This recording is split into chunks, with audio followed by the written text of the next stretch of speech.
Good morning. Happy Coffee Talk Monday. How are you? I hope you had a great weekend. I'm excited to be back today. Excited that you're here with me. Thanks for your continued support. I absolutely appreciate it.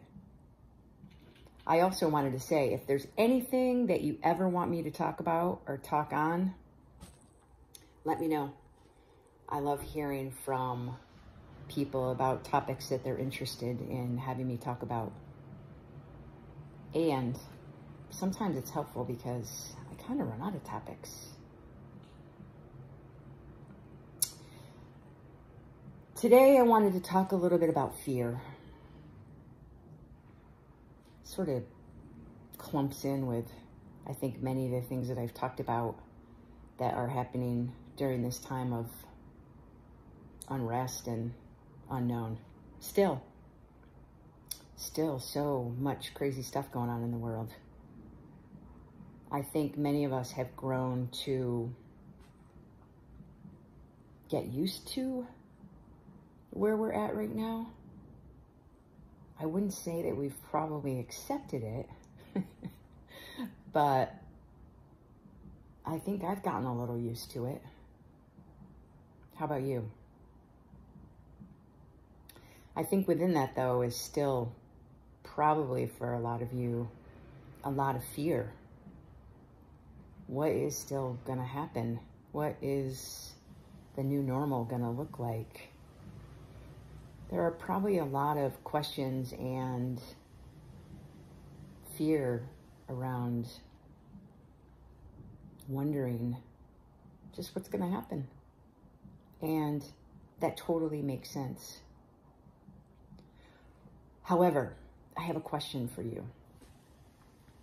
Is that fear factual or rational? Look, I'm not saying don't be afraid.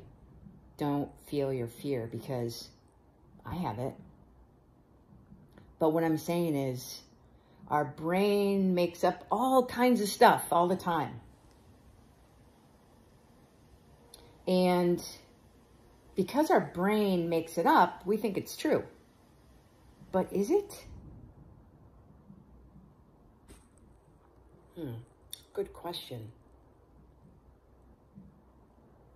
So one of the things that I learned from Deepak during meditation is to stop when you're in that fear and ask yourself, what is actually going on? Not what is your brain telling you, but what is actually going on. For example, right now, I'm sitting here on my couch and there's a little breeze coming through the window. The window's open. The animals are laying around me. I'm in my living room. The facts. What is actually happening? What is actually going on right now? You'd be amazed, actually. I practice this on a daily basis, and it really makes you stop and think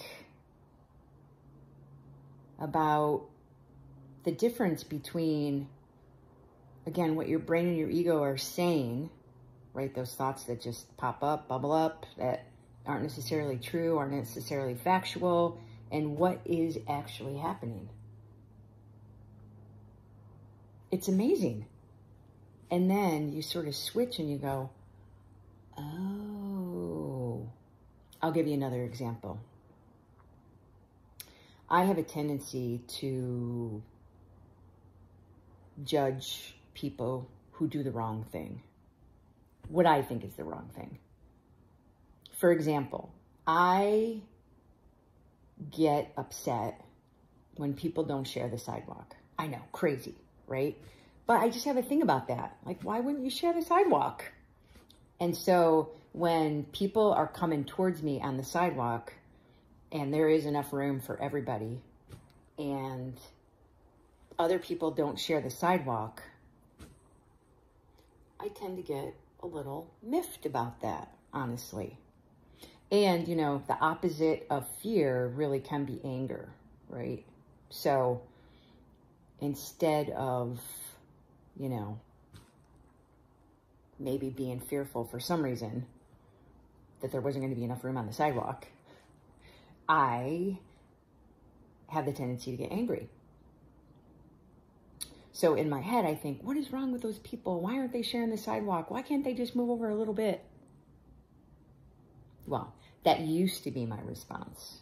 That is not my response anymore. My response now is, two people are walking down the sidewalk, coming towards me. They're having a conversation. I'm walking down the sidewalk towards them. And it really just changes things. It really does bring a sense of reality.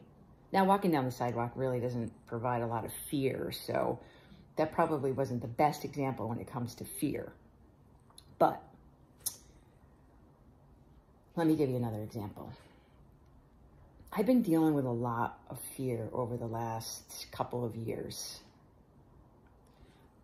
I broke my big toe. And that really was frightening for me. Very, very frightening. Because I'm an active person. Very active. 5, 6, 7 days a week active. So, as with injuries with most athletes, right, you're like ripped out of your activity, ripped out of your sport, and put in this place of like, I have to sit around and do nothing, and I'm in pain? Yeah. Not to mention the fact that it should have healed in 6 to 8 weeks, and it actually took closer to 8 or 9 months. So there was a lot of fear in there. Like, what is happening? Why is this taking so long? And then after that, I started having other health issues, which also brought about a lot of fear. And one of the things that I recognized is that not only was I afraid of the unknown, but I was afraid of not having control. And I was afraid of the fear. Whew, that's a lot. But again, part of this is when you recognize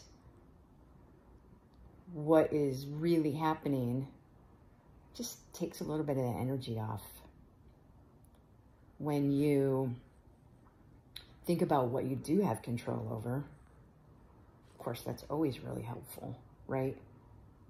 I don't have control over certain things, and so I have to just let those things be. And that has been a huge, huge lesson for me. And it's also about, again, going back to goal setting, it's about, setting small incremental goals that are going to help get you back to where you want to be. And again, that goes back to what can I do, right? Versus what can I do, which are two very different states. So a big part of fear really is that real? Trying to think about what is actually happening. And another part is not only the control and the goal setting, but, another part is not sitting in that fear for too long, right? The ability to recognize that it's happening, to understand it a little bit, and then to figure out what to do with it and how to move away from it as time goes on, right?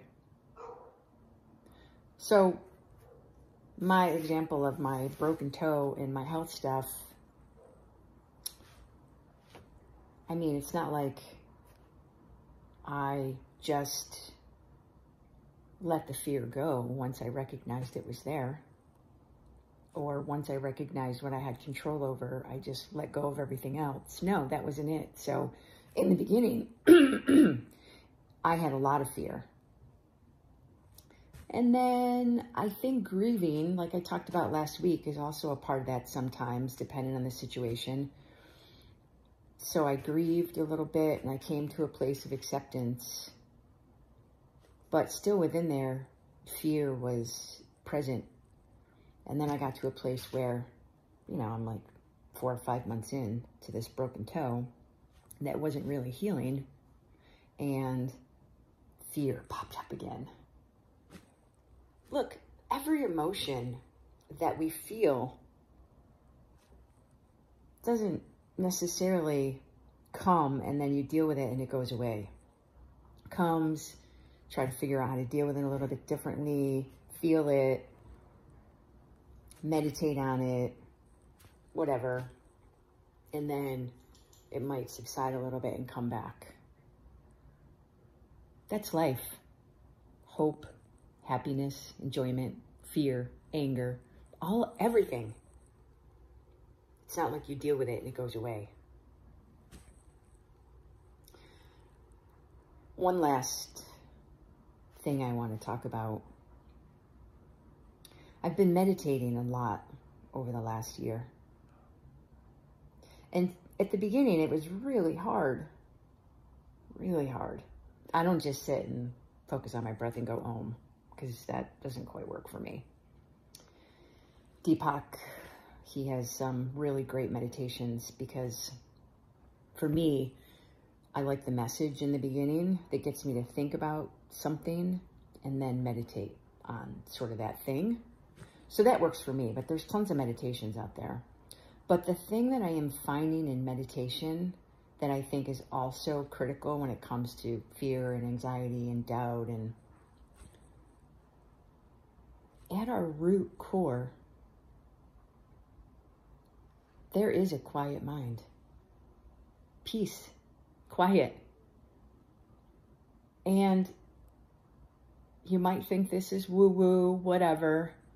I'm not saying I'm self-actualized, because I'm totally not. But what I'm saying is that